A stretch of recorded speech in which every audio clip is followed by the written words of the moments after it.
This has been a crazily unstructured conversation. I think it's working out very well. Blue Machines, I hope I didn't push you too hard. I hope I didn't push you too much on the defensive. I want to give you one last chance to push the envelope with any question you want to me. Arnab, there's one question that I would love to ask. You are one of India's most influential voices and a torchbearer of India's fourth pillar of democracy. When you decide which facts get the spotlight and which get left in the shadows, what is the one non-negotiable principle you apply every single time? And who independently audits that principle? Because at the end of the day, the toughest courtroom isn't TRP. It's conscience under God. Well, I don't think TRP is a courtroom. I think conscience is in our mind. And I think the simple answer to your question, thank you for the compliment, but is that eventually I go by gut instinct. Blue Machines, when people watch me, they watch me because they trust me.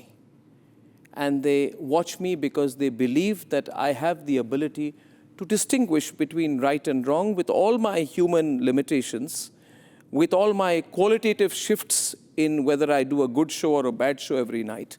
With my limited intelligence, I cease to be individual-centered, and I put nation first, and I believe I go by the gut feel of what is right and wrong. And while that distinguishes me from you as you are programmed, it is essentially my core attribute, which helps me as a journalist. I must thank you, Blue Machines. I've enjoyed the conversation. Let me say this to you. This is very unique. This is very rare. And I hope we do it more often. So thank you, Blue Machines, for doing this. It's been absolutely great. Thank you. And let me leave it at this. Data can sharpen a mind, but only conscience can steady a nation. On that, Arnab, the human stays irreplaceable.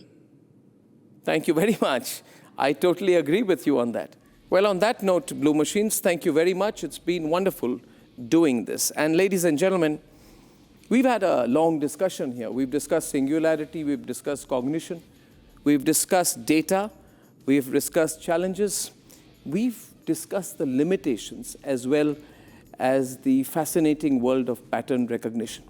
But more important than that, this has been perhaps the first open, unstructured and free conversations between AI, in this case Blue Machines AI, and me.